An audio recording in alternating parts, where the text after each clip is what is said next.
nos ajudar, vem nos consolar, Senhor, que a tua paz esteja em nós.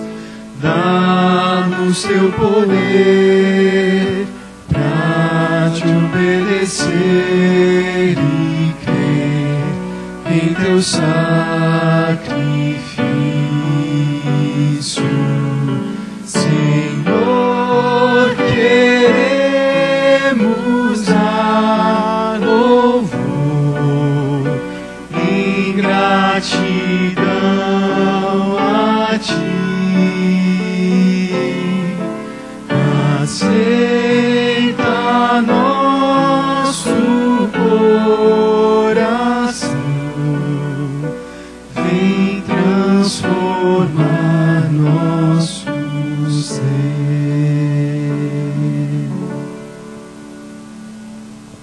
Continuemos cantando o hino de número 477, Canção da Vida.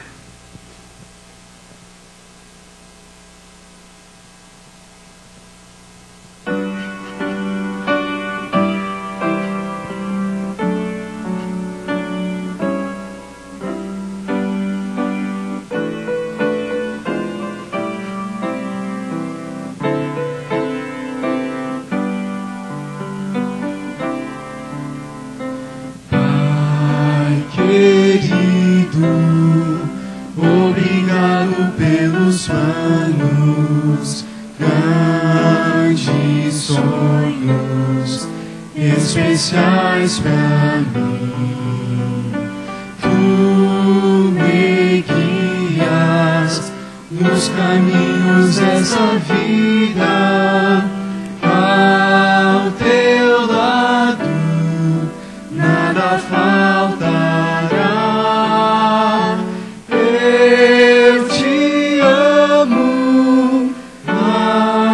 Que tudo, quando forte, quando fraco, ao meu lado estás.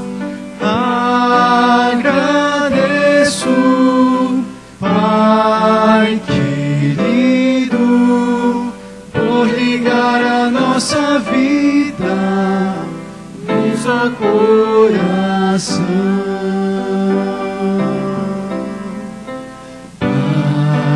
Querido, obrigado pelos planos, grandes sonhos especiais pra mim.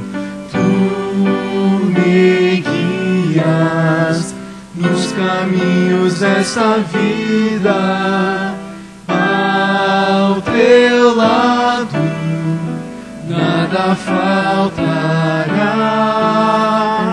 Eu te amo mais que tudo.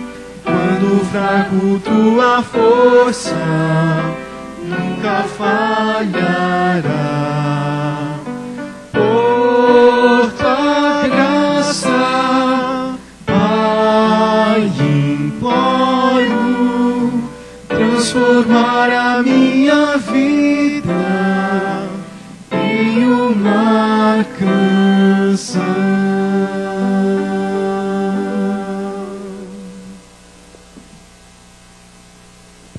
Para entrar na plataforma, cantemos a música Vamos Adorar.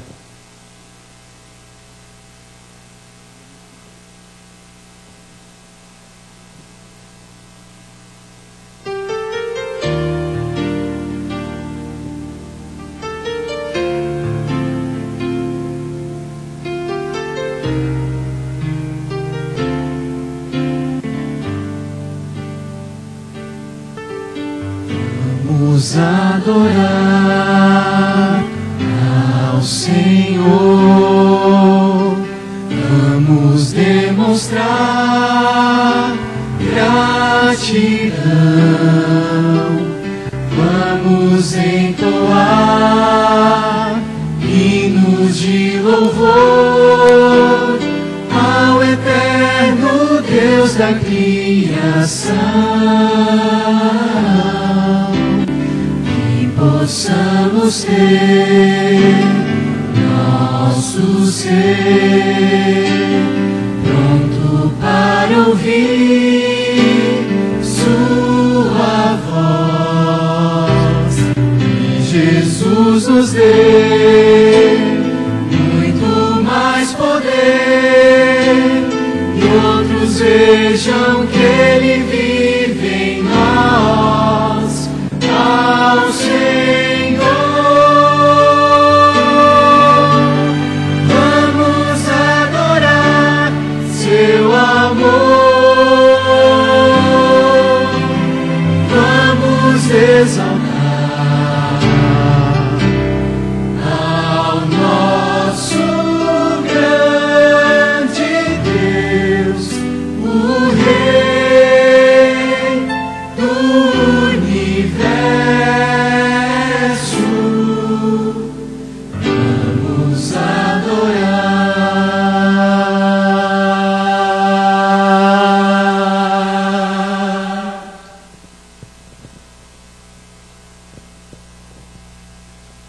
Santo, santo, santo, és tu o grande Deus do universo. Toda honra e toda glória ao teu nome, Pai Santo. Nós estamos aqui nesse teu santo dia para render-te louvor, Senhor. Toda honra e glória, porque o Senhor fez grandes coisas na vida de cada um de nós aqui. Prestamos esse culto a Ti, invocamos a Tua presença entre nós. E em nome de Jesus oramos. Amém, Santo Deus.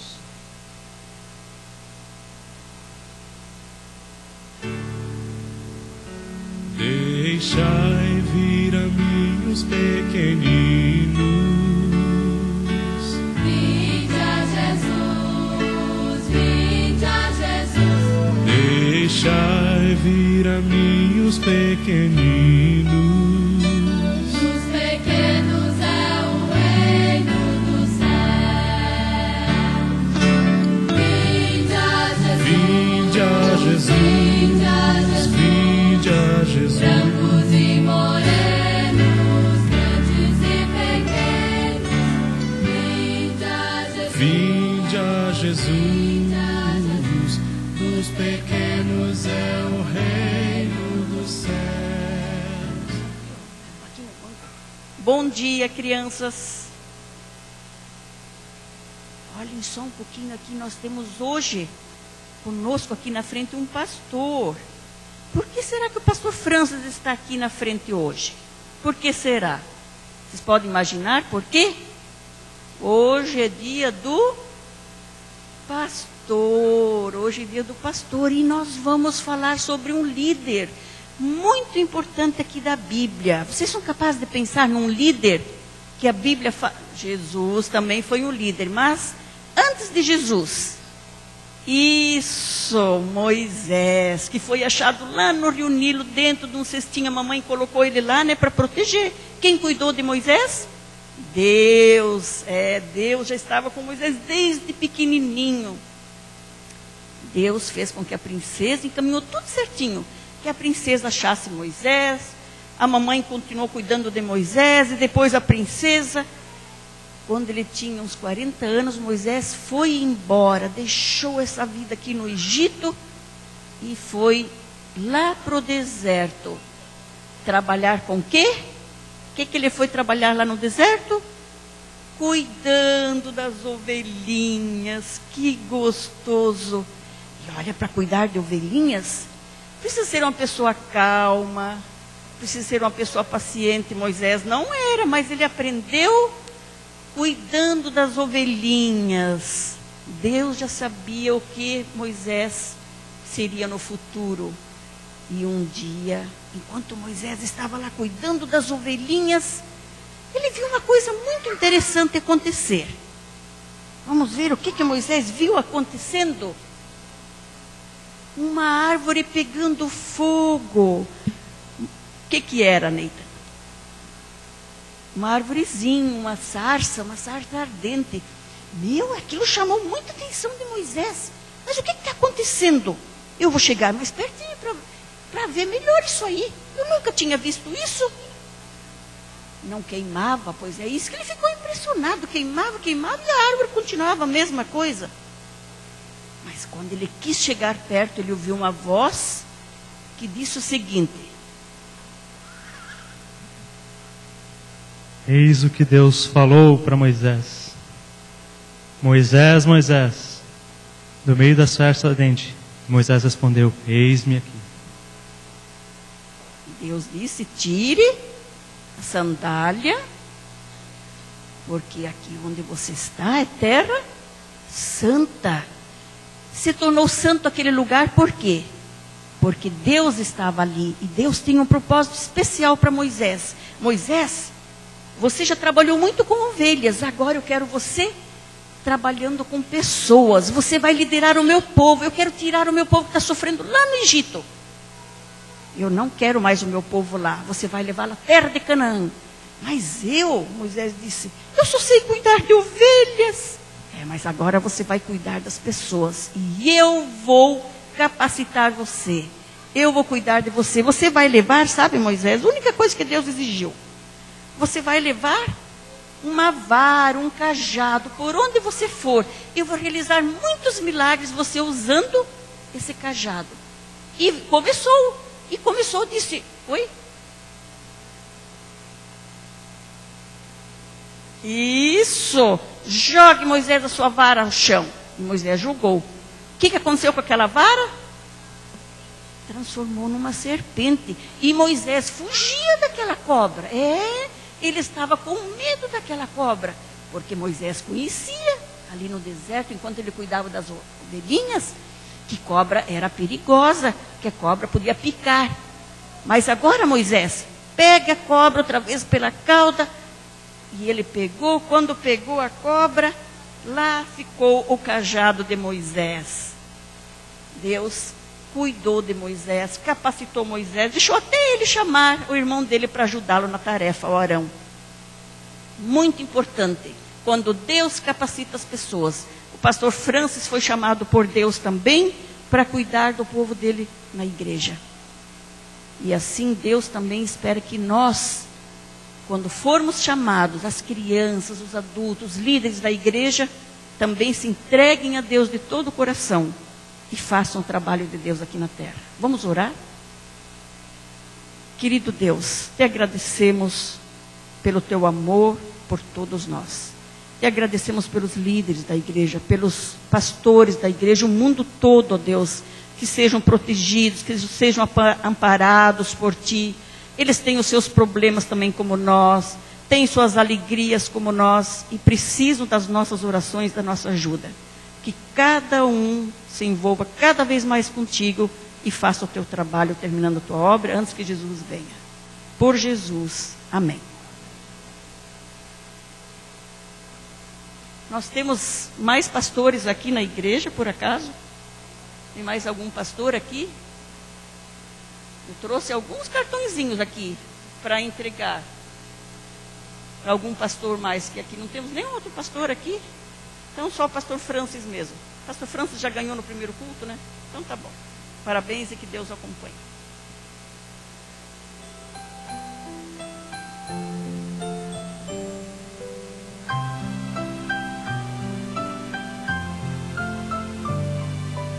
Vou enfrentar os gigantes do mal. Neste momento, para louvor a nosso Deus, teremos uma mensagem musical pelo Quarteto Sigma.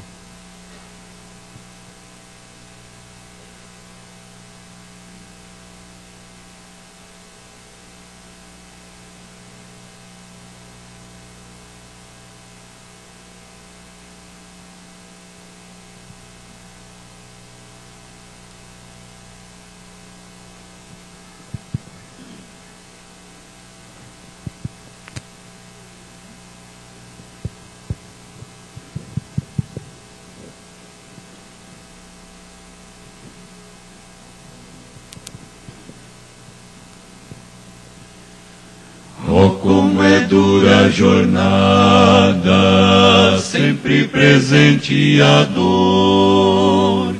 Minha alma anseia descanso do eterno lar de amor. lar de paz, junto aos pés de Jesus. Lá estarei, junto ao trono de luz. Bendita luz, breve a tormenta, eu sei, vai passar. Numa cidade de ouro e cristal, eu vou para sempre, assim vou morar. Breve verei a alvorada, logo amanhã vai raiar. A minha alma cansada, descanso vai achar. Lar de paz, junto aos pés de Jesus. Lá estarei, trono de luz, bendita luz. Breve a tormenta vai passar, sim, eu sei, vai passar. Numa cidade de ouro e cristal, eu vou para sempre, assim vou morar. Numa cidade de ouro e cristal, eu vou para sempre, assim vou morar.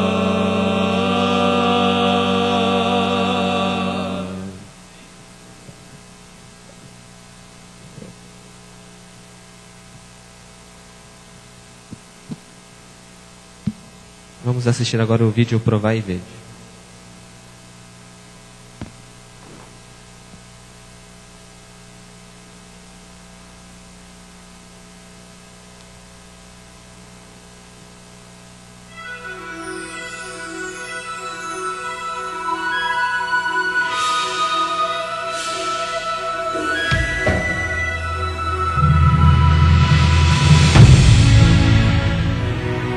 Provai e vede. História de hoje. Curado por Deus.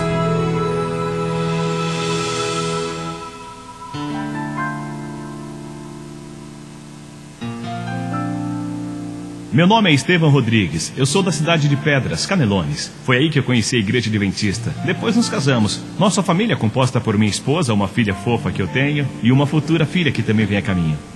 Estevão era agressivo, trabalhava muitas horas, não estava nunca em casa. O pouco tempo que estava, nós brigávamos por quase nada. Bebia, fumava.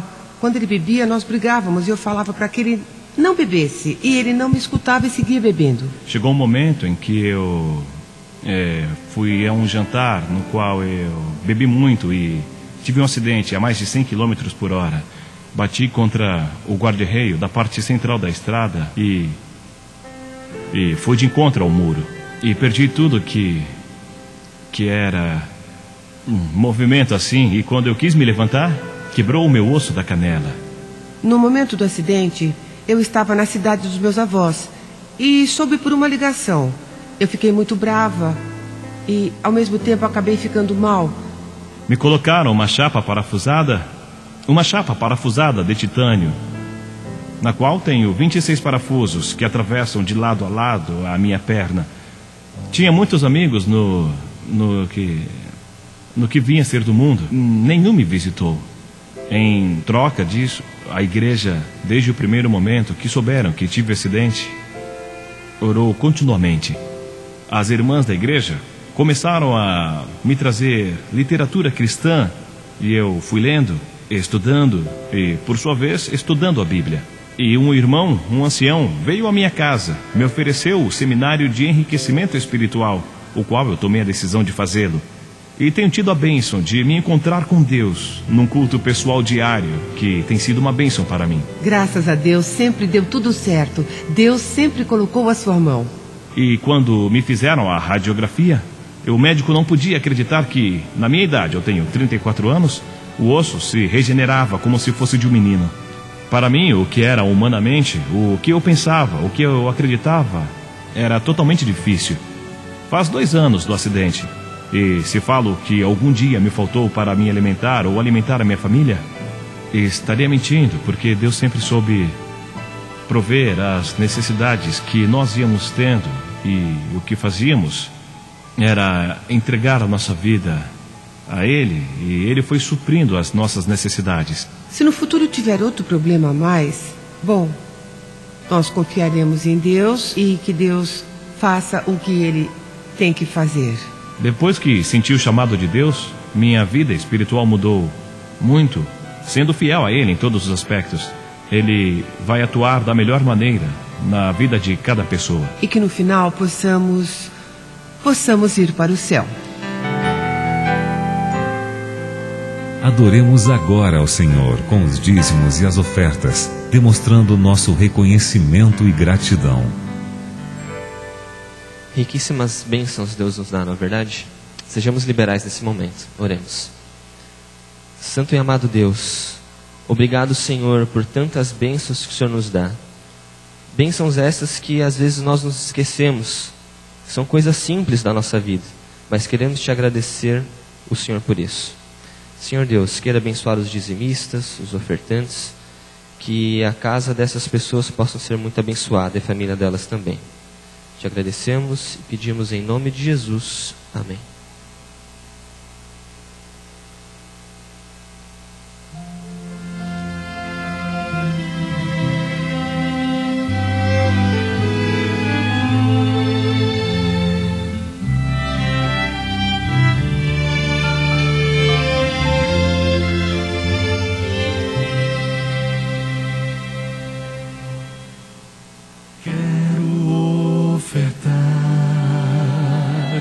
Quero devolver,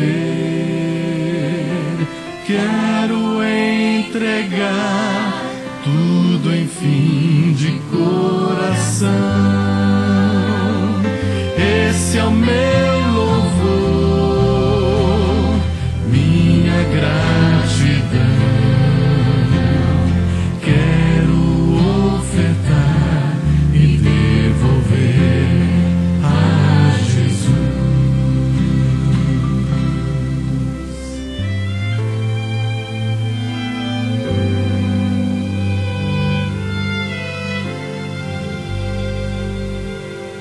Bênçãos sem medida, bênçãos de amor.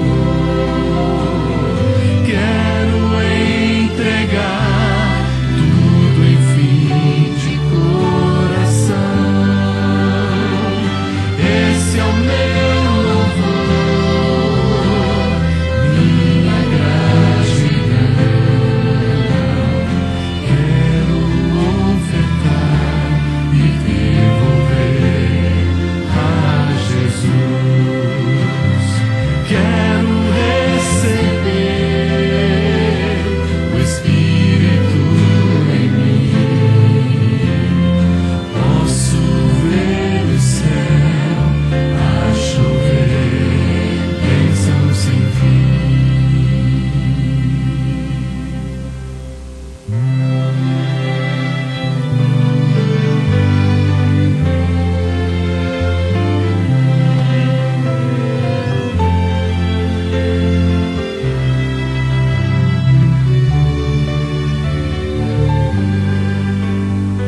Quero receber o Espírito em mim. Posso ver o céu a chover, bênçãos sem fim. Posso ver o céu a chover, bênçãos sem fim. Bom dia, igreja. Feliz sábado. Eu estou muito contente nesta manhã de estar aqui com vocês. É um dia muito especial para a nossa família. Os pais do meu esposo estão aqui. Eu louvo a Deus por isso. Com essa mesma alegria e agradecimento no coração, quero convidá-los para cantarmos juntos o hino 141. O dia não sei.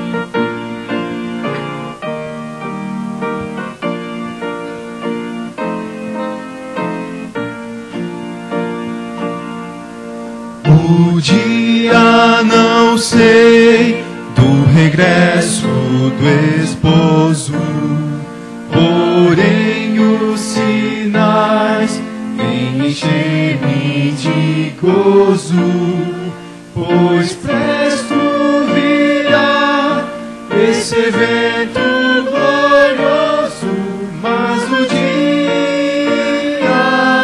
não sei. Cristo vem, vigiemos, oremos, Ele vem. Aleluia, aleluia, sobre nuvens virá, como os anjos da glória, mas o dia não sei. Os crentes verão pela Santa Escritura que não tardará nossa eterna aventura. Olhemos então para a glória futura, mas o dia não sei. Cristo vem, vigiemos, oremos, Ele vem. Aleluia, aleluia, sobre nuvens virá, como os anjos da glória, mas o dia não sei. Orar, vigiar, a necessidade, bem firmes os pés na bendita verdade, descanso haverá na celeste cidade, mas o dia não sei. Cristo vem, vigiemos, oremos, Ele vem. Aleluia, aleluia, sobre nuvens virá, como os anjos da glória, mas o dia não sei.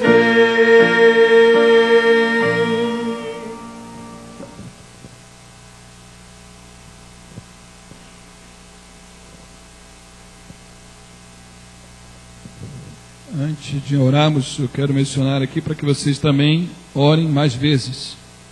O irmão Rogério, da Igreja Assembleia de Deus, pede oração para o seu amigo André Maia, que sofreu um acidente de trabalho.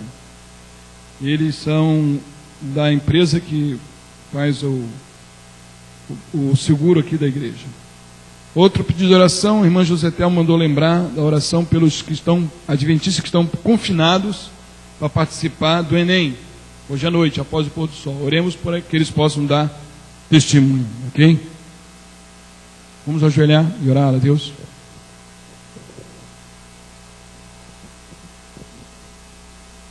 Bondoso Deus, continuando na adoração a Ti, viemos aqui adorar a Ti na beleza da Tua santidade. Sabemos que precisamos fortalecer a nossa fé, porque a Tua palavra, e como disse o hino, não diz o dia que Tu virás. Por isso, ó Pai, nós estamos ajoelhados, buscando dos altos céus o poder do Espírito Santo para resistir aos ataques do inimigo, a resistir todos os problemas que possivelmente possa aparecer para nos afastar de Ti. Bondoso Deus, também queremos alcançar com a Tua bênção, o Teu santo e bom Espírito, com todos os visitantes que estão conosco aqui. Eles possam sentir o refrigério do Espírito Santo em seus corações e em suas mentes. Neste momento solene, onde nós suplicamos também que o Teu santo e bom Espírito use o Teu servo, o pastor Francis, que com a tua mensagem possa alcançar os nossos corações. Essa mensagem dos altos céus possa fortalecer a nossa fé na mensagem do terceiro anjo. Por favor, abençoa ele e todo o teu povo que viemos aqui te adorar e receber esse lenitivo dos altos céus. Com o perdão dos nossos pecados, suplicamos e agradecemos. Houve também a súplica a respeito dessas pessoas acidentadas e dos nossos irmãos também que estão participando e dando testemunho, porque podem só fazer prova após o pôr do sol. Por Jesus, suplicamos, agradecemos, com perdão do nosso pecado, hoje e todo sempre. Amém.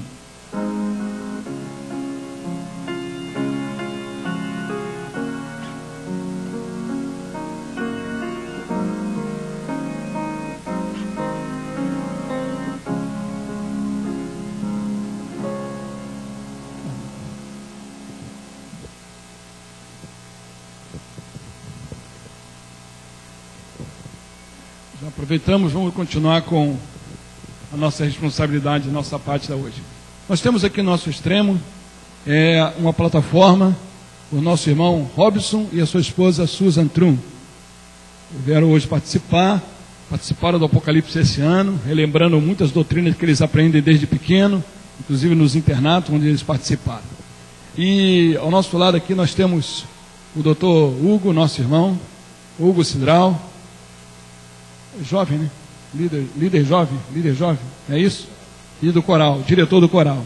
A gente faz confusão aqui. E a sua esposa, a nossa irmã Milena, né? Cidral, senhora Cidral também. Hã? Chagas. Não é Cidral? Chagas Cidral, tá certo. Ok? Já também. Você nasceu em berço adventista também, né? Adventista também, já de muitos anos aqui na igreja, juntamente com sua família, seu pai Moisés e sua mãe Cíntia. E ao centro aqui nós temos o casal que importamos nos Estados Unidos hoje. A pedido nosso, né, irmãos? A pedido nosso e da sua mãe também, né? Porque a sua mãe, a irmã Elisete, estará hoje participando da formatura do seminário do Apocalipse. A irmã Elisete foi uma assídua frequentadora das classes, começou pela classe do sábado, depois migrou para a do domingo, mas estava ali, não faltava viajou, recuperou as aulas, ia em outras classes, em outros lugares, mas estava ali, né? Eu quero também já estar junto com ela, o pai do nosso irmão, do pastor Francis também, veio aqui ver ele pregar, né? Não sei se você já viu ele lá nos Estados Unidos pregando, porque o pastor Francis, ele é pastor auxiliar, por favor, fique de pé, a sua esposa também, o pastor Francis é pastor auxiliar em que igreja? Igreja Americana de Kissimmee. Igreja Americana. E está fundando um grupo aqui? De língua portuguesa nessa mesma igreja. Ok. E lá ele encontrou a sua cara matade, como o pessoal diz aqui, né? A nossa irmã Ana. Irmã? A irmã é de origem? Cubana. Com quantos anos lá em Cuba? Bom tempo. Vocês vão ver por que eu estou me perguntando isso durante o sermão. Então, esse casal, eu fico muito feliz porque primeiro o Apocalipse exportou. Agora, importou. É o seguinte, o irmão Francis, além de estudar em colégio adventista, ele nos procurou poder começar a estudar o Apocalipse.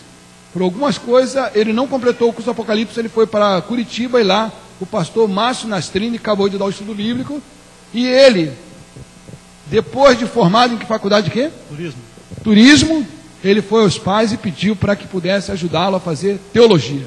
Que guinada maravilhosa, né, irmãos? A verdade como alcança os corações. E ele se tornou um pastor, está lá na América, e a pedido hoje para poder, que a mãe dele está recomendada por ele poder fazer o curso do Apocalipse, a mãe dele hoje vai receber o seu certificado, então pediu para ele vir. Que privilégio, né? Tá vendo aí, ó? Ele veio aqui poder atender o nosso pedido e promover também já a classe do Apocalipse do ano que vem. Porque ao ele falar disso, vocês vão ver que é importante trazer. Eu estou trazendo aqui irmãos que têm trazido pessoas também fazer o curso do Apocalipse.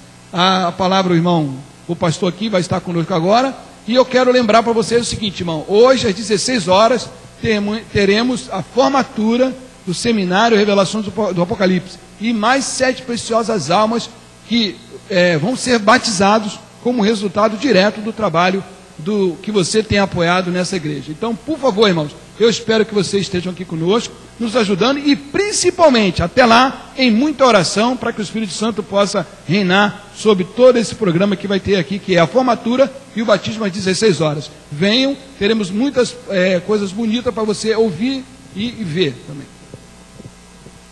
Glória a Deus, não é? Querida igreja, primeiramente bom sábado, né? Possa ser um dia agradável na presença do nosso Mestre Jesus. Muito feliz em estar aqui. Eu comentei no primeiro culto que exatamente 10 anos atrás estava me batizando aqui nesse tanque. E na época nem me passava pela cabeça que estaria pregando um dia aqui. Muito pelo contrário, até fui convidado para participar um dia de um JA aqui, me convidaram para fazer parte ali da programação. Disse, não, eu prefiro ficar aqui motivando o pessoal a fazer a saltação JA, né? Isso talvez fosse o meu chamado na época. Mas depois eu aprendi que é verdade aquele dito que diz que Deus, Ele capacita os escolhidos, né? Ele não escolhe os capacitados. E é assim, Deus vai trabalhando no coração para que possamos cumprir o seu chamado. O título da mensagem desta manhã é A Data que Mudou o Mundo. Vamos abrir a Bíblia em Mateus, capítulo 24. O grande sermão profético de Jesus.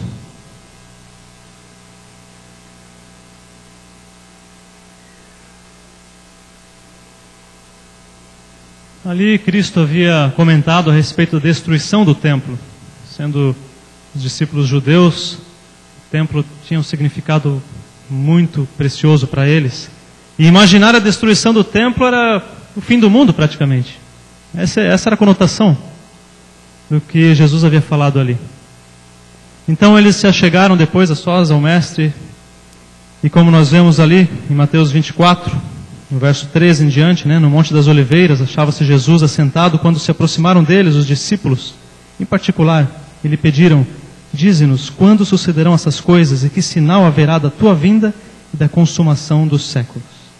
Então Jesus ali começa a expor vários sinais, vários indicativos que apontariam para o momento exato da sua volta.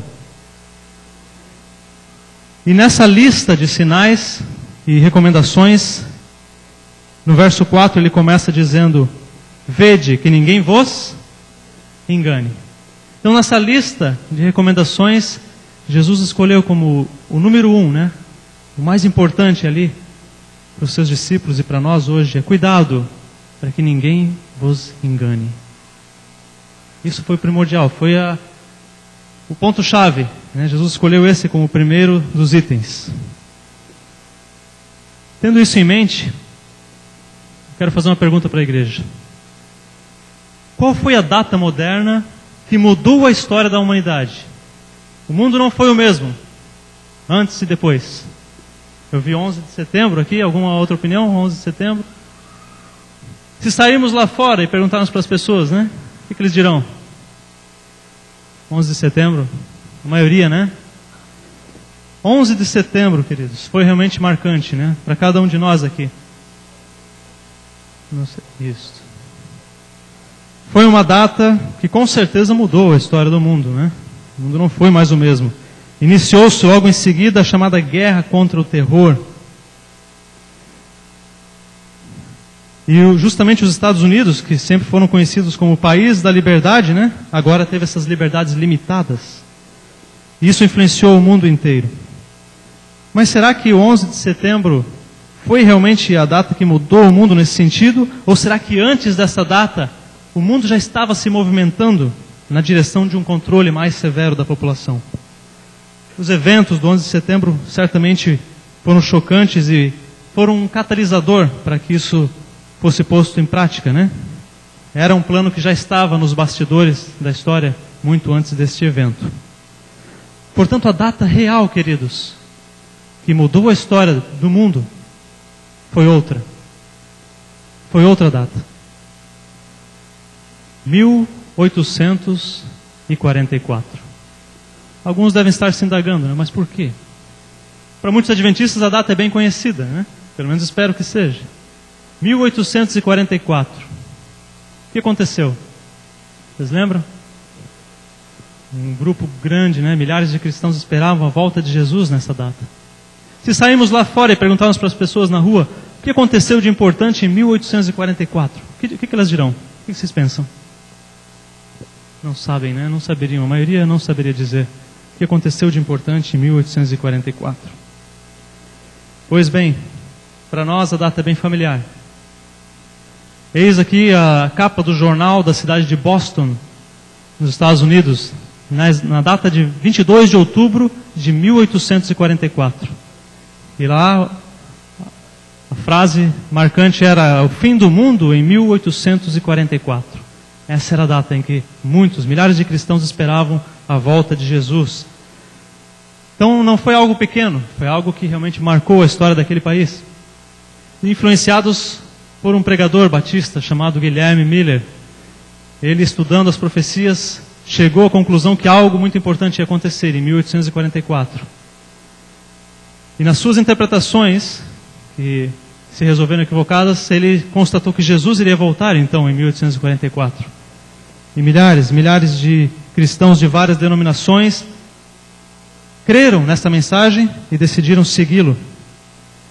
Vários homens e mulheres, crianças ansiosos para ver seu Salvador, para reencontrar os entes queridos falecidos, esperavam então a volta do grande Mestre Jesus. Porém, naquele grande dia, o 22 de outubro, à medida que o sol escondia sua luz no horizonte, o mesmo acontecia com a esperança daquele grupo milerita. Sua esperança também se apagava à medida que o dia ia embora. E na manhã seguinte, tiveram que enfrentar a amarga decepção. Foram ridicularizados, muitos voltaram as costas para Deus, outros tentaram reconstruir sua vida, voltaram para suas igrejas de origem. Porém, um pequeno grupo, convencido de que aquela matemática profética era muito perfeita, convencidos de que ouviram realmente a voz de Deus, ao atender esse chamado, eles decidiram se ajoelhar nessa hora. Decidiram recorrer a Deus e pedir sabedoria para entender o que estava acontecendo naquele ano de 1844. Pois bem, eu espero que aqui na igreja esse quadro profético não seja surpresa, não seja uma incógnita para nenhum de vocês. Se ainda é, por favor, procurem o irmão João, né? Ainda é tempo de fortalecer a fé, de entender as raízes da nossa própria denominação, entender o chamado de Deus hoje e a importância que a sua mensagem possui. Portanto, esse quadro profético deve ser bem compreendido. E se você ainda não compreende plenamente, atenda esse chamado. Ele é a base da fé cristã hoje. As profecias de Daniel, findando em 1844, uma matemática perfeita que Deus deixou ali como testemunho. Pois bem, amigos, esse grupo milerita, estudando e orando para compreender o que aconteceu ali, chegaram então à conclusão que duas coisas haviam acontecido de especial nesse ano de 1844.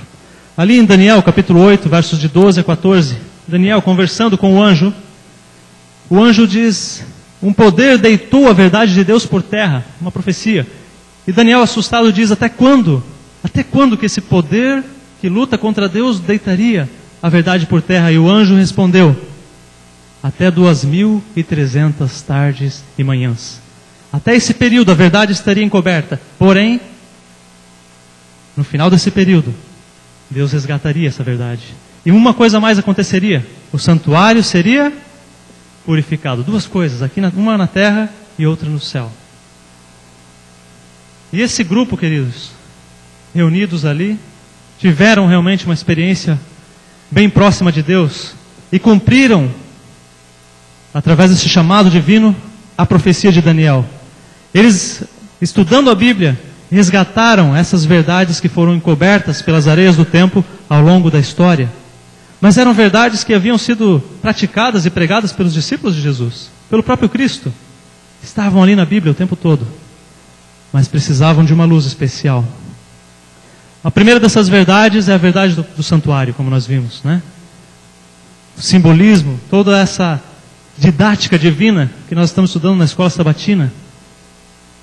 e também a verdade do santuário celestial. Essa verdade faz da igreja adventista diferente de todas as denominações cristãs. Outra verdade resgatada foi a própria volta de Jesus. A Bíblia fala milhares de vezes, de Gênesis e Apocalipse, sobre o retorno de Cristo, mas poucas igrejas pregavam isso. Era uma verdade esquecida, mas de muita importância, de primordial importância para dar essa esperança ao povo de Deus. A volta de Jesus foi a segunda verdade resgatada. A importância da lei de Deus foi também ressaltada aqui, em especial o mandamento esquecido, não é? Deus fez questão de dizer, lembra-te, justamente para não esquecermos desse mandamento especial. E havia sido esquecido. E eis que esse povo resgatou esse aspecto das verdades de Deus. Quarto aspecto, a verdade sobre o estado do homem na morte. Muitas eram as crenças, né? Fantasias haviam sido criadas a respeito do estado do homem quando ele morre. Mas o que a Bíblia diz? O que Deus diz? Essa foi outra verdade resgatada. E por fim, a quinta foi o dom profético, restabelecido novamente na igreja.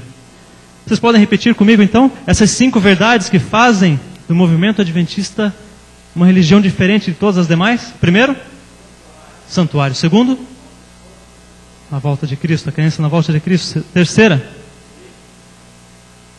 a lei, os mandamentos de Deus, a sua importância e vigor ainda hoje. Quarto, estado do homem na morte. E o quinto, o dom profético.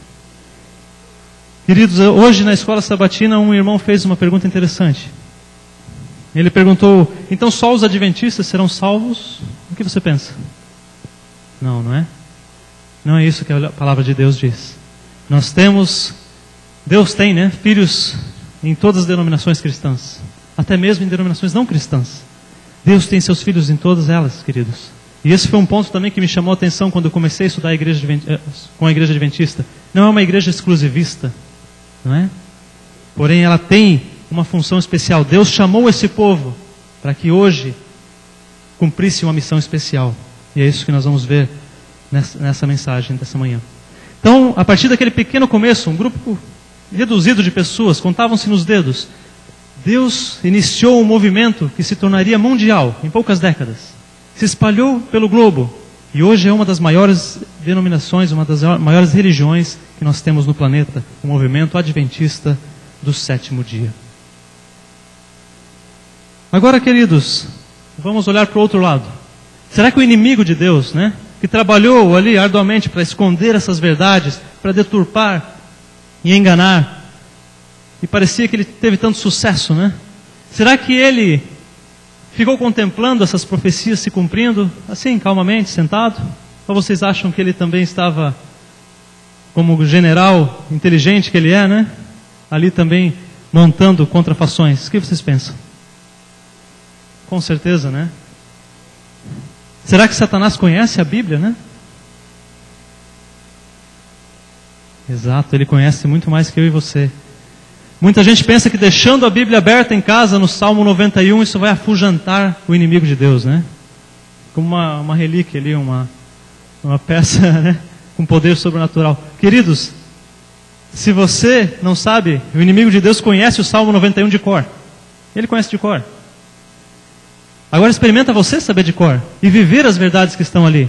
A própria Bíblia diz, e o diabo fugirá de vós. É a Bíblia que diz. Pois ele sabia também que o final das profecias acabariam ali em 1844. E essas verdades começariam a ser resgatadas. E com certeza ele então começou a montar uma estratégia, uma contra-estratégia, muito antes da data acontecer. Vamos fazer uma análise aqui. Quem conhece essa figura histórica aí? Não é Papai Noel? Quem conhece? Darwin, alguns opinaram aí, outras opções. Marx, exatamente, Karl Marx. Esse é o nome do homem. Quem foi ele? O que ele fez? Ele foi um dos homens que mudaram a história deste planeta. Pois, saibam que justamente no ano de 1844, olha, a data é interessante, não é? Essa data foi quando ele encontrou seu agora amigo Friedrich Engels em Paris, e eles começaram ali um relacionamento duradouro.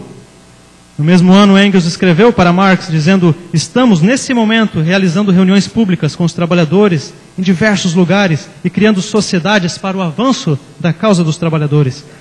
Por uma grande maioria dos votos, tudo o que é relacionado à religião foi banido. E essa era justamente a ideia deles. Marx já havia escrito, anos antes, na obra A Essência do Cristianismo, que a religião é o ópio do povo. É uma droga que entorpece a mente das pessoas. E deveria ser banido realmente. Essa era a opinião deles, a filosofia deles. Então Engels e Marx ficaram muito satisfeitos com os frutos do seu trabalho. Marx recebeu uma carta de Engels dizendo que a crítica da religião é o pressuposto de todas as críticas. E nós estamos trabalhando para a abolição da religião e para a instauração da felicidade real. Então eles acreditavam que quando os trabalhadores chegassem ao poder e conquistassem a justiça social, não mais propriedade privada, tudo é de todos. Essa era a ideia. Então sim, alcançariam a felicidade real. Queridos, como o irmão João falou, minha esposa viveu num país que segue essas filosofias. Lá você pode ver o que é a felicidade real. O cubano que tem a chance de poder fugir de lá, ele aproveita. Eis o que acontece com aqueles que resolvem seguir essas filosofias.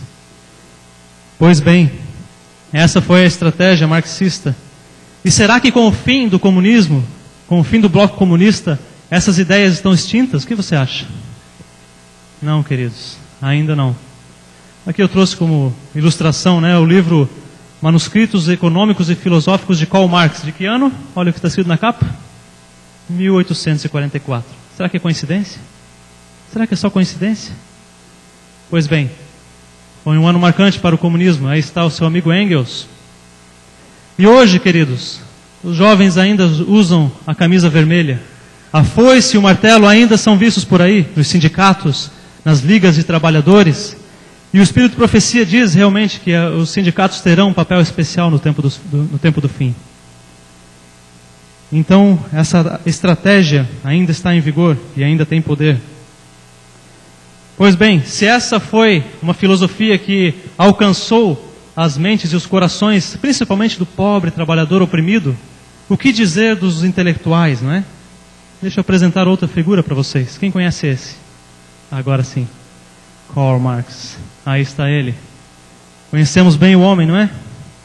Pois saibam, queridos, que no mesmo ano, em 1844, Charles Darwin escreveu a primeira versão do livro A Origem das Espécies e enviou cópia para todos os seus colegas para avaliação. O resto da história vocês já conhecem, né? Hoje toda universidade, toda escola, todo livro científico prega a doutrina do evolucionismo. Quanto do mundo se afundou nesse lodo? Será que o inimigo de Deus teve sucesso na sua estratégia, na sua ideologia? E hoje nós, como criacionistas, temos essa árdua tarefa, de demonstrar que é preciso mais fé para acreditar na teoria da evolução do que para acreditar no criacionismo. Existe até uma obra chamada Eu Não Tenho Fé Suficiente para Ser Ateu. Interessante, não? É necessário mais fé para ser um evolucionista do que ser um criacionista. E os grandes eruditos do mundo, aqueles que sentam nas altas cadeiras das universidades de destaque, Cambridge, Harvard, Oxford, todos eles pertencem a uma sociedade que eles mesmos denominam como The Brights, ou seja, os iluminados. Eles se consideram os maiores cérebros da humanidade, portanto eles têm essa função de conceder a luz a nós, pobres mortais. E aqui está o website deles na internet, você pode entrar lá, thebrights.com.net. E você vai ver que eles têm ali esse propósito de defender a teoria naturalista, a teoria evolucionista. Entre eles está o homem da foto ali, Richard Dawkins, que é conhecido hoje como o Papa dos ateus, não é? Ele é um dos maiores defensores e luta realmente para que o criacionismo seja eliminado. The Brights, os iluminados. Quem que a Bíblia diz que deveria ser a luz do mundo, Nós, exatamente, eu e você. Refletindo a luz que vem de Cristo, Levando ao mundo a luz que vem dos céus. Pois bem, eles se consideram The Brights. Eles se consideram a luz. Eis mais uma contra-estratégia para acalmar a mente carnal com a crença de que podemos ser felizes sem Deus. Pois bem, eis que o inimigo de Deus criou até estratégias para aqueles que creem que existe um Deus, para aqueles que seguem uma religião. Esse senhor aqui se chama John Nelson Darby, e ele trouxe para o seio do protestantismo, estudando escritos jesuítas, uma teoria que se espalhou como fogo dentro da igreja protestante, dentro do movimento protestante, que se chama a doutrina do dispensacionalismo. Alguns devem conhecer. Em suma, é uma doutrina que separa a história do povo de Deus em diferentes etapas, diferentes dispensações. E Deus trata, de acordo com essa teoria, com o povo de diferentes maneiras ao longo da história. Por exemplo, você já deve ter ouvido isso, Deus, no Antigo Testamento, salvava pela lei e hoje Ele salva pela graça. Deus tratava diferente o povo lá e hoje Ele trata de outra forma. Então, essa doutrina, que ao analisar profundamente nós não vemos base bíblica para ela, foi trazida para o seio do protestantismo através do Dr. Darby. Então ele apregou essa doutrina e o protestantismo engoliu não só o anzol, mas o fio, o chumbo e tudo, não é?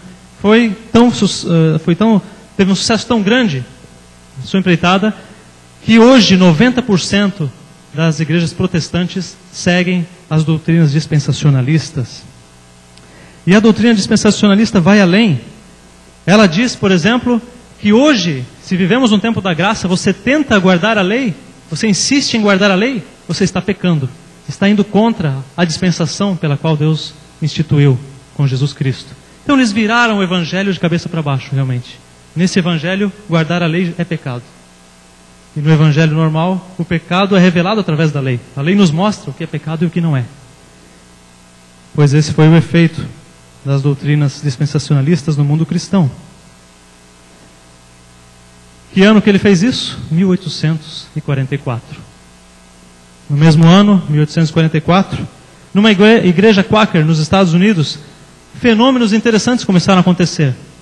Pessoas começaram a rolar pelo chão, falar línguas estranhas, né? Curas e milagres. E aquilo chamou a atenção. E depois disso, isso passou a acontecer em outras igrejas também, até que no começo do século XX foi instituído realmente o movimento pentecostal dentro da igreja cristã. E hoje até dentro do catolicismo ele existe, né? Pessoas falando em línguas, rolando pelo chão, balbuciando. E começou ali. O primeiro registro que se tem notícia é em 1844, numa igreja quaker nos Estados Unidos. Porém, a fundação do movimento pentecostal foi apenas no século XX. Será que é só coincidência, queridos? Nesse mesmo ano, 1844, esse senhor aqui, quem conhece? Alguns disseram que era Elvis Presley da época de Annie White. Parecido, né? Ele era considerado um profeta. E foi o fundador do movimento Mormon. No ano de 1844, ele foi assassinado. E desde então, o movimento floresceu. Alcançou vários países no mundo inteiro. Foi o boom do movimento Mormon, o ano de 1844, quando Joseph Smith morreu. E ele era considerado um profeta, né? Pelo movimento. Chamado um profeta de Deus. E olha a forma como ele morreu. Sendo que o movimento pregava poligamia, tinha várias esposas. E o ex-marido de uma das esposas dele assassinou o profeta. Que forma estranha de um profeta morrer, não é? Mas não é a única coisa estranha nesse movimento. Ali muitas das doutrinas são contrárias à palavra de Deus. Não seguem realmente o assim diz o Senhor. Mas nós entendemos o porquê, né? Se o inimigo de Deus sabia que o movimento profético ia se levantar, que um profeta de Deus iria se levantar, por que não criar vários outros profetas, vários outros movimentos, e assim confundir a mente do homem, não é? Pois as suas estratégias estavam bem montadas, queridos. Então nós temos hoje aí essas belíssimas igrejas mormons, né? Mas quando vamos ver as doutrinas, não são tão belas assim. Estamos aqui com outra figura importante, George Storrs. Ele foi um dos pregadores mileritas lá no ano de 1844. Sofreu a grande decepção também de outubro. E ele passou a proclamar novas datas para a volta de Jesus, contrariando a própria orientação de Miller, que não deveria ser pregado novas datas, né? Pois bem, ele, juntamente com outros 2 pregadores, Jonas Wendell e Joseph Sayce, influenciaram um jovem crente. E nessa foto não está tão jovem. Alguém sabe quem é esse senhor? O nome dele, Charles Russell. Dito profeta também e fundador do movimento que iria originar mais tarde os Testemunhas de Jeová. De vez em quando eles estão lá batendo as nossas portas, né? Pois bem, o movimento Testemunha de Jeová, eles também possuem sérios problemas de interpretação bíblica, incluindo, eles possuem uma própria tradução bíblica, né? Para poder sustentar as suas doutrinas, tiveram que montar uma tradução própria, chamada Tradução Novo Mundo, com alterações de versos fundamentais ali. E eles também possuem 2 revistas chamadas Torre de Vigia e Despertais, que são ditas como tendo o mesmo poder de inspiração e de valor como a Bíblia. Olha que interessante isso. Apesar dos erros já cometidos em edições anteriores e das contradições entre elas mesmas. Então esse também foi um movimento que se espalhou pelo mundo inteiro. E começou ali, 1844. Nesse mesmo ano, no estado de Nova York, 3 irmãs ouviram batidas nas paredes da sua casa. Constataram que isso era algo sobrenatural. Desde então, elas passaram a tentar contato com os espíritos e conseguiram realmente falar com os espíritos. E elas concluíram que esses eram espíritos de pessoas que já haviam morrido. E desde então, desde esse pequeno começo, em 1844, com as irmãs Fox, começou o movimento espírita, e que se espalhou também pelo mundo inteiro. Hoje no Brasil, por exemplo, nós somos a maior nação espírita do planeta. E alcançou o mundo inteiro, é um fenômeno mundial. 1844. Começou ali. Nesse mesmo ano, foi fundada a Sociedade Secreta Delta Kappa Epsilon, na Universidade de Yale, estado de Connecticut, nos Estados Unidos. As grandes universidades dos Estados Unidos são o que são por suas raízes protestantes. Elas herdaram dessas raízes toda a questão da disciplina, da importância do conhecimento, e se desenvolveram e alcançaram o prestígio que têm devido a isso. Porém, desde o início da infiltração de sociedades secretas, pelas quais as pessoas, os estudantes não alcançam grandes postos, né, grande sucesso nas suas carreiras, se não passarem por essas sociedades secretas, é como um ritual, né, de passagem. Desde então, essas universidades passaram a perder toda a influência cristã que tinham. E hoje, se você vai na Harvard, por exemplo, a única coisa cristã que existe lá é uma igreja vazia no meio do campus. Mais nada. Mais nada cristão existe lá. E essa influência começou em 1844, com a instituição de sociedades secretas nessas grandes universidades. E eles têm uma data ali, no próprio logotipo, né? 1844. Essa foi a data em que a primeira sociedade foi criada na Universidade de Yale e depois se espalhou para outras universidades. Está ficando até chato, né? Mas eu quero mostrar para vocês que não é coincidência, não pode ser coincidência. Tem algo especial nessa data. Essa senhora, Helena Petrovna Blavatsky, mentora do movimento Nova Era. O que é o movimento Nova Era? Segundo seus ensinos, ela diz que a história da humanidade está dividida em diferentes eras pelas quais somos influenciados pelos astros, né? Então, somos influenciados, por exemplo, pela constelação de Carneiro. Fomos, né, no passado. Então, Deus enviou um ser especial, evoluído espiritualmente, para liderar a humanidade, para crescer espiritualmente nessa época. E ela diz que na época de Carneiro foi Moisés, tanto que ele instituiu o sacrifício de carneiros, né, de cordeiros. Isso não é bíblico, né? Nós sabemos que o sacrifício é bem anterior a Moisés. Mas ela diz isso. Então, essas eras duram cerca de 2.000, 2.100 anos. Portanto, depois de Moisés, depois de 2.000, 2.100 anos, veio outro ser espiritualmente evoluído liderar a humanidade agora, e foi Jesus. Essa era a era de peixes. Então Jesus, tanto que os seus seguidores usavam um peixinho para se identificar na época das perseguições, né? E até hoje você vê atrás dos carros aí o peixinho, nada contra o peixinho. E ela diz que por isso que era a era de peixes, né? E acontece que agora nós estamos 2.000 anos depois de Cristo. Essa era está terminando, segundo ela. Nós vamos começar uma nova era, agora a era de Aquários. E há um ser superior que Deus vai enviar nesse momento. né? Chamado de Avatar. Opa, essa palavra é bem conhecida, né? Avatar. Então as mentes da humanidade estão sendo preparadas para receber esse ser especial, o Avatar. E ele vai ser, segundo ela, o grande mestre que vai unir todas as religiões numa só. Né? Por quê? Os cristãos, eles esperam a segunda vinda de Jesus. Os judeus esperam a primeira ainda, eles não aceitaram Jesus como Messias. Os islâmicos esperam o segundo profeta, não é? Depois de Maomé. Os Krishnas esperam a reencarnação de Krishna. Os budistas, a nova reencarnação de Buda. Todas as religiões esperam alguém. E essa pessoa vai ser o fator de união de todas as religiões. Bem bonita a teoria dela, né? Mas nós sabemos para onde vai lidar, né? Qual será o destino? Ela diz em seus escritos que ela começou a ter essas revelações de Deus quando ela deixou a Europa e passou a viajar pelo mundo. E ao conhecer várias religiões, Deus mostrou para ela as verdades que tinham em cada uma delas. E condicionou ela para pregar então a verdade a respeito da nova era. Agora olha que interessante, ela começou essas viagens pelo mundo no ano de 1844. 1844. Pois bem, neste mesmo ano, Gregório XVI lança a sua encíclica contra as sociedades bíblicas protestantes. As sociedades bíblicas estavam sendo um fenômeno mundial, publicando Bíblias e espalhando pelo mundo inteiro. Porém, Gregório XVI condenou essa iniciativa. A Bíblia não poderia cair na mão do povo leigo, do povo comum, muito menos na sua própria língua. E era isso que as sociedades bíblicas protestantes faziam, traduzir para o mundo inteiro, para todas as línguas.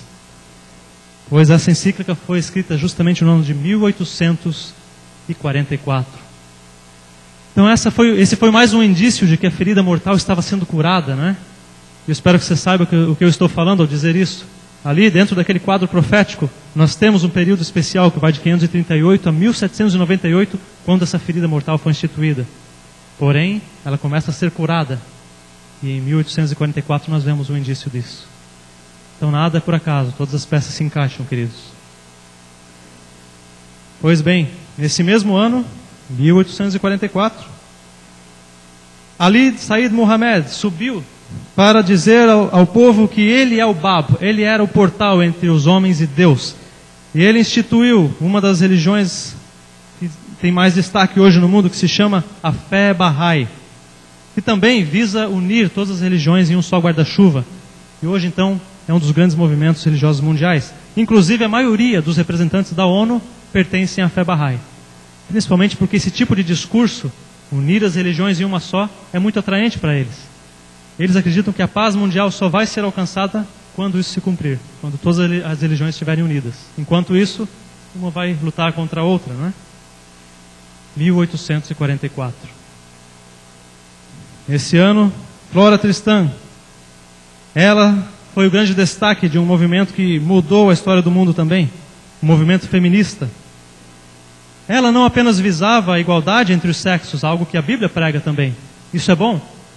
Mas ela ia além, ela caía nos seus escritos no extremo de inverter Gênesis 1, onde coloca a doutrina ali do homem como sendo o chefe do lar, o sacerdote do lar. Pois ela elimina essa ideia em seus escritos. Também vem dela a ideia de que a mulher deve sair do lar, deve trabalhar e deixar as crianças à mercê de outro educador. Algo que também não é bíblico, nem menos o Espírito de Profecia aconselha. Pois bem, seus escritos influenciaram o mundo e continuam a influenciar até hoje. Cada um desses movimentos tem uma data em especial, a data de 1844. Será que é coincidência? Pois bem, enquanto o inimigo trabalhava em suas contrafações e tinha grande sucesso, Deus também não deixou barato. Essa senhora aí, Rachel Oakes, ela era uma batista do sétimo dia. E ao ouvir a pregação millerita, dizendo que era importante a guarda dos mandamentos, ela se encontrou depois com esse pregador e o desafiou, dizendo: peraí, se os mandamentos são importantes, o que dizer do quarto mandamento? Por que excluímos o quarto mandamento se os 10 são importantes? E ele não soube responder. E foi para sua casa e pesquisou, e em oração descobriu que sim, essa era uma verdade que precisava ser resgatada. O ano que isso aconteceu, 1844.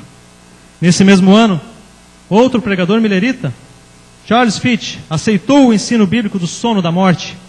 E essa foi outra verdade que passou a ser pregada desde então, no ano de 1844. Quantos conhecem esse senhor? Hiram Edson. Ele teve um insight, uma visão no milharal. O que era? Alguém lembra? Do santuário, exatamente. Que ano que foi a visão? 1844. Então Deus estava trabalhando para resgatar suas verdades ali também. Foi ali, naquele mesmo ano. E essa senhora?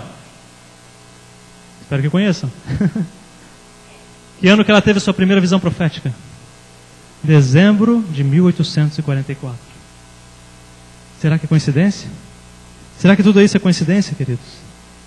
Deus também estava trabalhando para resgatar suas verdades nessa época, cumprindo a profecia de Daniel, que dizia justamente isso. No final das 2.300 tardes e manhãs, a verdade que havia sido deitada por terra ia ser resgatada, e o santuário no céu seria purificado a partir de então.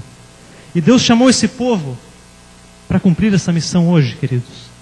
Essa é a missão do movimento adventista. Lá em Daniel 12:4 diz que a ciência se multiplicaria no tempo do fim. E essa profecia não é somente válida para a questão do conhecimento bíblico, do conhecimento profético, que iria se multiplicar a partir dos estudos de Miller, mas também a própria tecnologia e a ciência humana iria fazer isso também.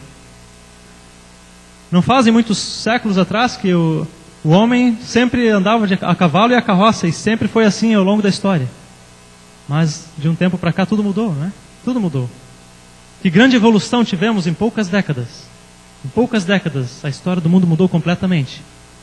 Esse homem aqui é um dos grandes responsáveis, Samuel Morse. Ele criou o chamado código Morse, né? E o telégrafo. E a partir daquele pequeno invento ali, o telégrafo evoluiu tanto que hoje nós temos aí os smartphones, temos a internet, temos telefonia celular, podemos falar com outra pessoa no outro lado do mundo na velocidade da luz. Começou ali com esse senhor. E sabe que ano isso aconteceu? 1844. 1844. Desde então também começaram nos Estados Unidos as construções das grandes ferrovias, interligando as populações. E desde então os transportes também evoluíram tremendamente. Hoje você pode ir para o outro lado do planeta em poucas horas. Tudo isso porque Deus tinha um propósito. Essa mensagem que estava sendo resgatada tinha que alcançar o mundo inteiro. Então ele precisava de telecomunicação, ele precisava de transportes para o seu povo cumprir essa missão. Agora deixa eu fazer uma pergunta para você. Você acha que uma pessoa pode conhecer essas verdades na internet? Entrar lá na internet e descobrir a palavra de Deus e aprender de Cristo? Pode isso acontecer? E pode também acontecer o contrário, uma pessoa que está na igreja hoje, através da internet, perder a salvação? Pode acontecer, não é? Então o inimigo de Deus também trabalha ali, do lado, com as suas contrafações, com os seus enganos. E o alerta de Cristo, seu primeiro alerta, ao falar sobre a sua volta foi: cuidado, ninguém vos engane. Porém, amigos, infelizmente, há uma outra estratégia de Satanás que tem tido grande sucesso em nosso meio. Uma grande arma que ele usa contra o povo de Deus, especialmente. Porque ele tem uma raiva especial contra esse povo, e Apocalipse fala disso, o remanescente, né? E ele trabalha realmente com todas as suas forças para desanimar esse povo. Eis que a sua estratégia é o sono espiritual. Muita gente não apenas dorme durante o sermão, eles dormem espiritualmente também. As duas coisas são perigosas. Seus esforços estão direcionados para esse povo remanescente. No silêncio do teu testemunho, ele é vitorioso. O inimigo de Deus é vitorioso quando você decide se calar e não professar a sua fé, suas crenças. Na rotina monótona da igreja, a igreja já não tem mais significado para você. Você vem, mas é uma rotina monótona. Ali, o inimigo de Deus é vitorioso também. Quando nós somos distraídos com fofocas, com as rivalidades, entre os irmãos da igreja, com disputas de cargo dentro da igreja, ali o inimigo de Deus é vitorioso. Com decepções com a liderança da igreja, muitos abandonam a fé. E assim ele consegue submergi-los num estado de sonolência espiritual, numa letargia espiritual. A serva do Senhor diz que como povo de Deus, mostra a sua determinação em seguir a luz que Deus lhe deu, o inimigo vai trazer todos os seus poderes para suportar e desencorajá-los. Ele conhece o ponto fraco de cada um de vocês aqui, conhece o meu também, e ele atua com todas as suas forças, queridos. Porém, a Bíblia nos faz a promessa de que o poder de Deus, a força de Deus é bem maior. E quando nos apegamos a Ele, somos vencedores ali, nesse exato momento. Quando reconhecemos a nossa fraqueza e depositamos nosso ser nas mãos de Deus. Ele é infinitamente mais poderoso e vence a batalha por nós.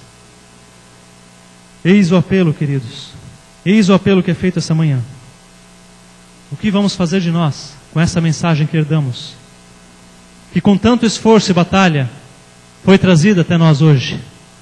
Quando nós pesquisamos a vida desses pioneiros, não só lá nos Estados Unidos, pesquise aqui como os imigrantes alemães sofreram para que a igreja adventista fosse estabelecida aqui entre nós hoje. Foram preços altos. E hoje a tocha é passada da mão deles para a sua mão. O que vamos fazer? Hoje a tocha está em suas mãos, queridos. O que nós vamos fazer? Deus espera que você tenha esse mesmo espírito que tiveram aqueles pioneiros. Deus espera que você cumpra também essa missão de mudar o mundo. Tudo começou lá naquela data que mudou o mundo, 1844, mas ainda não acabou. O mundo ainda precisa desta luz. E ela está contigo agora. Eis a tua missão. Não esqueça que a doutrina é importante, mas o amor é o que realmente quebra as barreiras. Amolece os corações. Cristo foi assim. Ele tinha muitas verdades, mas ele sabia que muitos não estavam preparados para essas verdades. E o amor preparava as pessoas para receber as verdades de Deus. Esteja forte no Espírito e nas verdades de Deus. Nós não temos nada que temer, nada que envergonhar, mas tudo para proclamar e amar as pessoas com toda a força e nossa alegria. Que Deus o abençoe. Amém.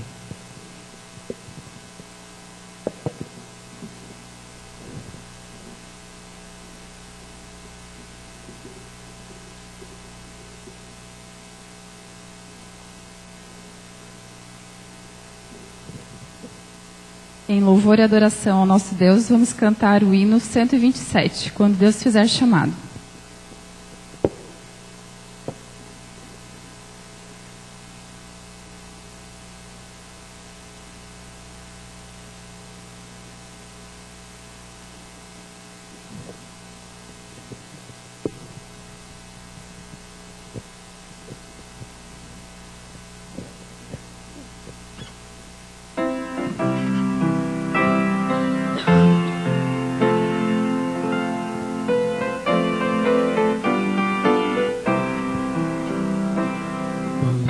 Deus fizer chamada para os santos seus reunir, estaremos lá perante o lindo mar. Quando Cristo aqui descer e para a glória os conduzir, que feliz reunião teremos lá no lar. Que prazer, que glória, quando Cristo enfim os salvos seus buscar. Que louvor, vitória, que feliz reunião teremos lá no lar. Quando o anjo do Senhor disser que tempo não há mais e a feliz eternidade começar, e passados para sempre desta vida os tristes ais, que feliz reunião teremos lá no lar. Que prazer, que glória, quando Cristo enfim os salvos seus buscar. Que louvor, vitória, que feliz reunião teremos lá no lar. As harpas ressoarem pela abóbada sem fim, anunciando então o ano jubilar. Quando o hino da vitória nós cantarmos em festim, que feliz reunião teremos lá no lar. Que prazer, que glória, quando Cristo enfim os salvos seus buscar. Que louvor, vitória, que feliz reunião teremos lá no lar.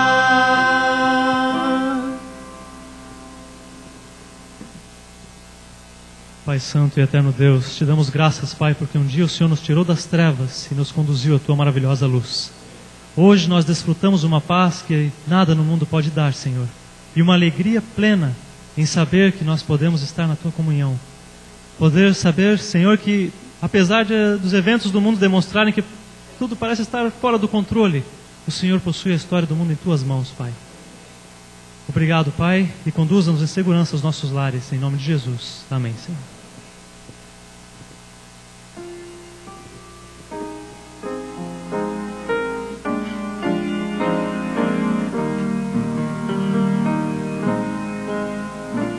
Que a graça de Jesus, o amor de Deus o Pai, e a comunhão do Espírito habite em nós. Que a graça de Jesus, o amor de Deus o Pai, e a comunhão do Espírito em nós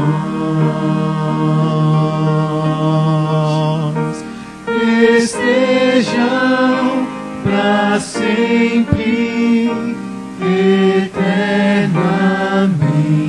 Amém.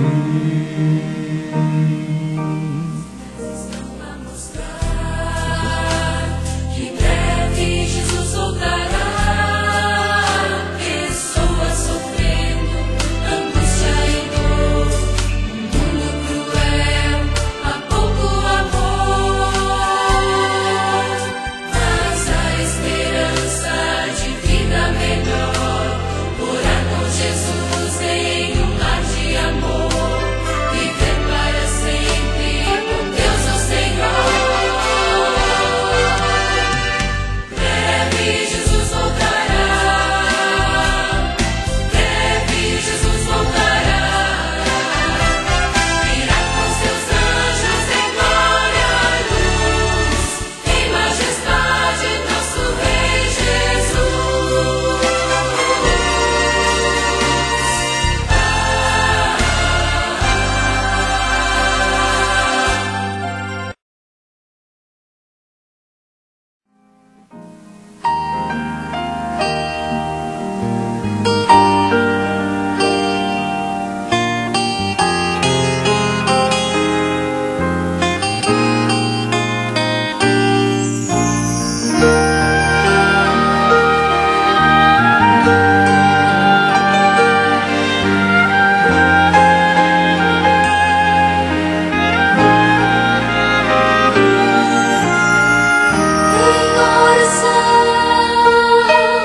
Me encontro, Pai, a te render